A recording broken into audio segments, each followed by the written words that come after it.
தரணி வாழ் தமிழர்களின் இதய ஒலி தமிழன் 24.com. இரா சம்பந்தனின் 2ஆம் ஆண்டு நினைவேந்தல். எல் நினோ குறித்து வெளியான முக்கிய அறிவிப்பு, ஏற்படவுள்ள மாற்றங்கள். நீர்கொழும்பு சிறைச்சாலை மோதல், 600 கைதிகள் தொடர்பில் எடுக்கப்பட்டுள்ள முக்கிய தீர்மானம். வாகன இறக்குமதி குறித்து வெளியான முக்கிய தகவல், காத்திருக்கும் சிக்கல்.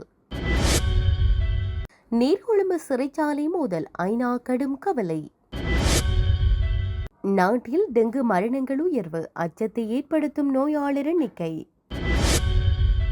23 வயது காதலியுடன் லவுச்சில் தங்கிய 19 வயது காதலன் உயிரிழப்பு.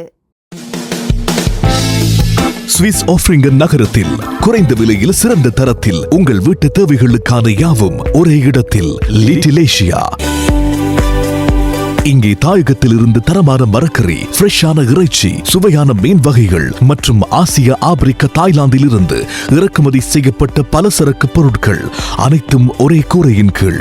உங்கள் ஷாப்பிங்கை இனிமையாக்க 200க்கும் மேற்பட்ட கார் பார்க்கிங் வசதி. மேலும் ஹைவேயில் இருந்து வரும் 700 மீட்டர் தூரத்தில் மிக பிரம்மாண்டமான லிட்டில் ஏசியா எக்ஸோட்டிக் ஃபுட். இன்னும் என்ன யோசிக்கிறீங்க? இப்பவே வாங்க, கையோட அள்ளிட்டு போங்க. Little Asia exotic food, park வெக் 2, 4665 ஆஃப்ட்ரிங்கன். தொடர்புகளுக்கு 0627 981111. தொடர்பென விரிவான செய்திகள்.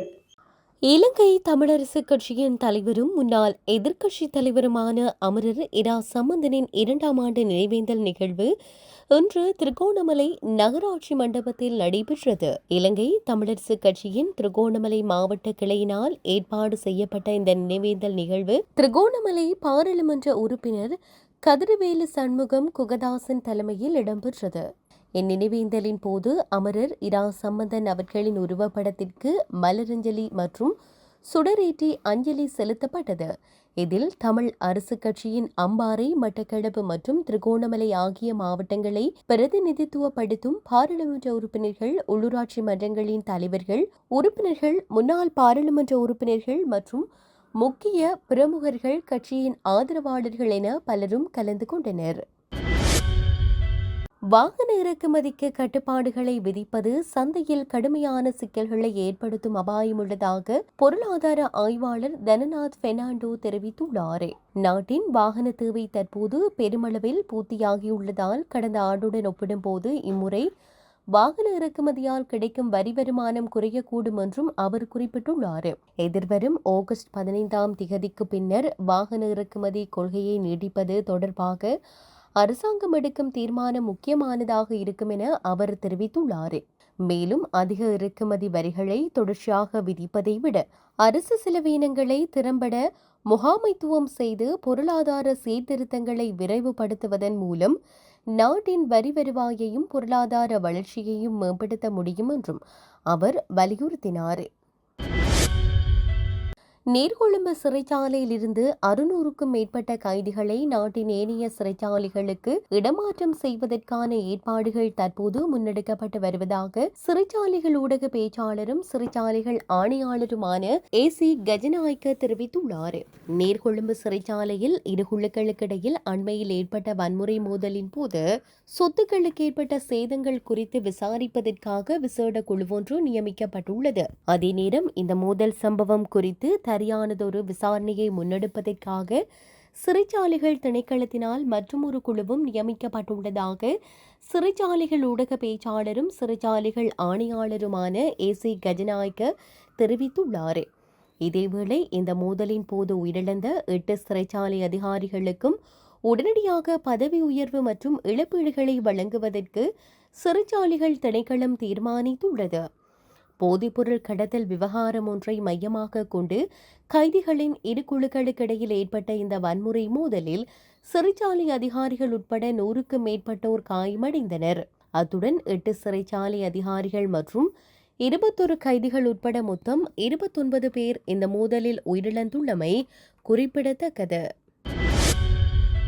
பசிபிக் பெருங்கடலில் ஏற்பட்டுள்ள எல் நினோ காலநிலை மாற்ற நிலை தற்போது ஆரம்ப நிலையில் பலவீனமாக இருந்தாலும் வரும் அக்டோபர் மற்றும் நவம்பர் மாதங்களில் இது வலுவடையக்கூடும் என வளிமண்டலவியல் திணைக்களம் தெரிவித்துள்ளது. உலகளாவிய காலநிலை முன்னறிவிப்புகளின்படி இந்த எல்னினோ நிலை காரணமாக இலங்கை உட்பட உலகம் முழுவதும் உள்ள பல நாடுகளில் காலநிலை மாற்றங்கள் ஏற்படக்கூடும் என்று அந்த திணைக்களத்தின் முன்னறிவிப்பின் பிரிவின் பணிப்பாளர் மெரில் மெண்டிஸ் சுட்டிக்காட்டினார்.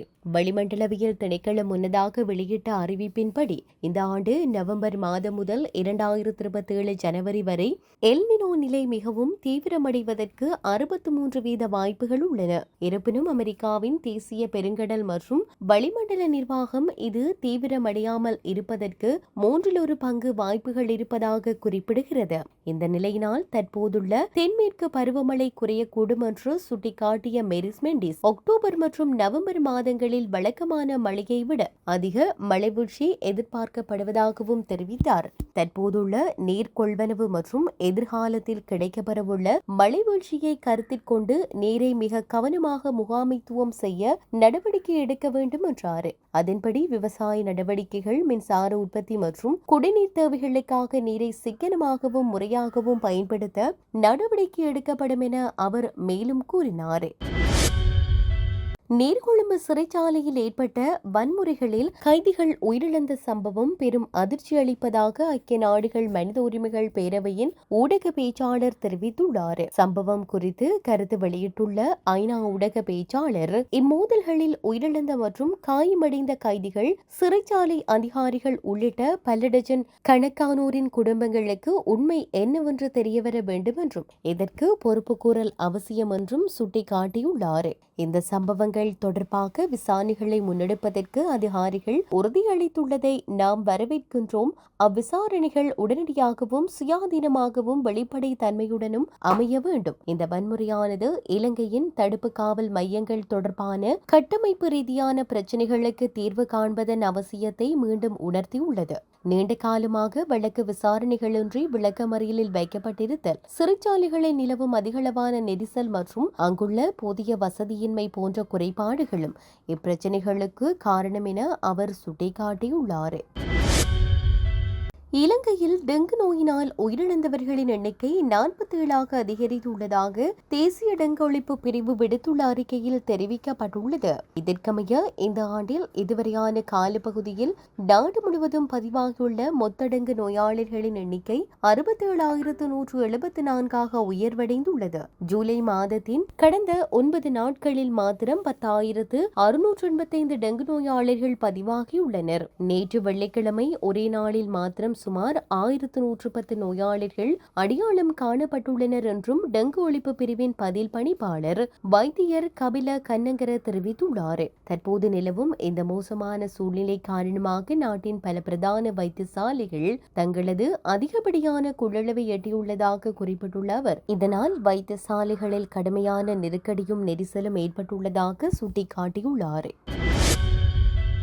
இந்தியா சத்தீஸ்கரில் காதலியுடன் லவ்ஜில் அறையெடுத்து தங்கிய இளைஞர் மர்மமான முறையில் உயிரிழந்து கிடந்த சம்பவம் பெரும் அதிர்ச்சியை ஏற்படுத்தியுள்ளது. சம்பவம் தொடர்பில் இந்திய ஊடகங்கள் தெரிவித்துள்ளதாவது, சத்தீஸ்கரின் பிலாய் பகுதியில் உள்ள ஒரு லாட்ஜில் இளைஞர் ஒருவர் கடந்த புதன்கிழமை காலை சடலமாக கண்டெடுக்கப்பட்டார். உயிரிழந்தவர் பிலாயின் கேம்வன் பகுதியை சேர்ந்த 19 வயது ஷதாப் ஷேக் என்று போலீசார் அடையாளம் கண்டுள்ளனர். ஸ்மிருதி நகர் போலீஸ் நிலைய எல்லைக்குட்பட்ட ஹோகா பகுதியில் உள்ள ஹோட்டல் ஹுனால் என்ற இடத்தில் இந்த சம்பவம் நடந்துள்ளது. ஷதாப் மற்றும் அவரது 23 வயது காதலி கடந்த 8ஆம் தேதி மாலை லாட்ஜில் அறையெடுத்து தங்கியுள்ளனர். இருவரும் அறையில் வைத்து மது அருந்திய போது ஷதாப்பிற்கு அவரது முன்னாள் காதலியிடம் இருந்து தொலைபேசி அழைப்பு வந்ததை தொடர்ந்து தற்போதைய காதலியுடன் வாக்குவாதம் ஏற்பட்டதாக தெரிகிறது. வாக்குவாதம் தீவிரமடைய மதுபோதையில் இருந்த அந்த பெண் தனது மணிக்கட்டை அறுத்துக் கொண்டு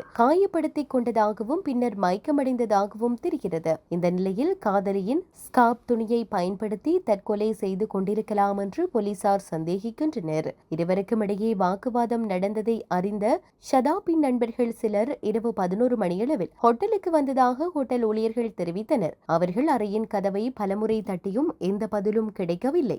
மறுநாள் காலை அந்த பெண் அறையிலிருந்து வெளியே வந்து ஷதாப் தூங்கிக் கொண்டிருப்பதாக ஹோட்டல் ஊழியர்களிடம் கூறிவிட்டு அங்கிருந்து சென்றுள்ளார். உயிரிழந்துள்ளார். பின்னர் காலை 9 மணியளவில் ஷதாபின் நண்பர்கள் மீண்டும் வந்து அறைக்குள் சென்றபோது அவர் எந்த அசைவுமின்றி கிடந்ததால் அவரை தனியார் வைத்தியசாலைக்கு தூக்கி சென்றனர். அங்கு உடலை பரிசோதித்த வைத்தியர்கள் ஷதாப் ஏற்கனவே இறந்துவிட்டதாக தெரிவித்திருந்தமை குறிப்பிடத்தக்கது.